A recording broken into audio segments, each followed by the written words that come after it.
U.S. uses sale of F-16 fighter jets to force Ankara to ratify Swedish and Finnish bids. Here's a summary of the article. Washington is using the potential sale of F-16 fighter jets as bait to force Ankara to ratify Sweden's and Finland's NATO membership applications, Bloomberg writes. Following last week's protest, Turkey summoned the Swedish ambassador, opened an investigation and cancelled a planned visit to Ankara by the Speaker of the Swedish Parliament.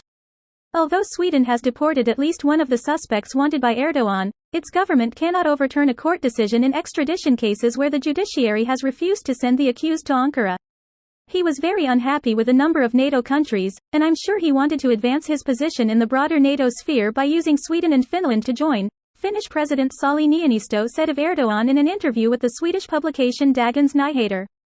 Erdogan will hold Finland and Sweden's membership hostage as long as he thinks it will benefit him, said Minna Allander, a researcher at the Finnish Institute of International Affairs. Washington is also using the potential sale of $20 billion worth of F-16 fighter jets as bait to get Ankara to comply. The U.S. has warned Turkey that Congress may not approve the plane sale if Ankara does not ratify Sweden's and Finland's NATO bids, a senior Turkish official said on condition of anonymity. This post received a score of 39,000, with an upvote ratio of 93%.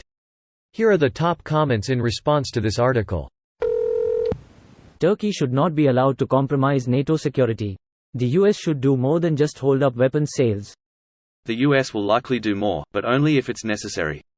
The reality is Sweden and Finland already have security assurances from the US and other NATO countries, so in more ways than not they're already in NATO. The US and the rest of NATO have all the time in the world to pressure Turkey to give its vote. There's no real urgency to do it fast. Edit. Yes, I get it. Ukraine had security assurances too. Trump didn't uphold previous agreements, blah blah. They're in the European Union, which has its own mutual defense agreement, and even though it's not in the EU, Norway would absolutely not tolerate Russia invading Sweden or Finland. Treaties ratified in the USA are binding on us as federal law. That includes NATO. Russia's nightmare is knowing we will react if they hit these places. Get them in NATO. It cripples Russia. Greater than it cripples Russia. Major thing to point out. It will only cripple them if they decide to attack. So as long as they don't act like bitch-ass punks, they're fine.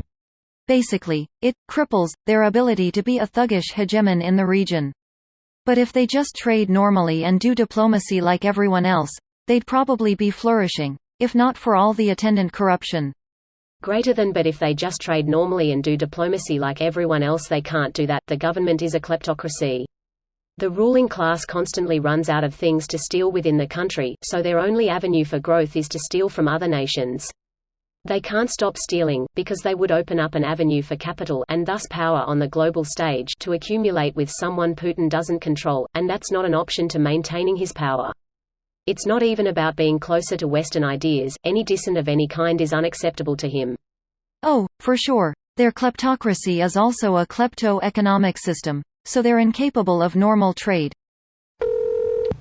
What are the odds that Turkey's reluctance is just political posturing from Erdogan ahead of the 2023 general election coming up in June?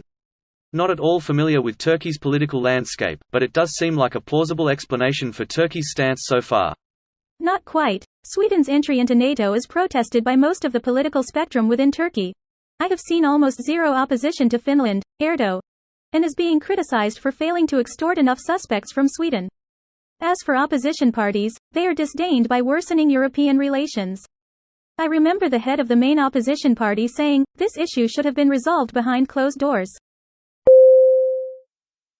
This video was automatically created by Reddit to speech. The article and comments in this video were selected from Reddit according to their upvotes, and any paraphrasing was performed by smmry.com, without any human intervention.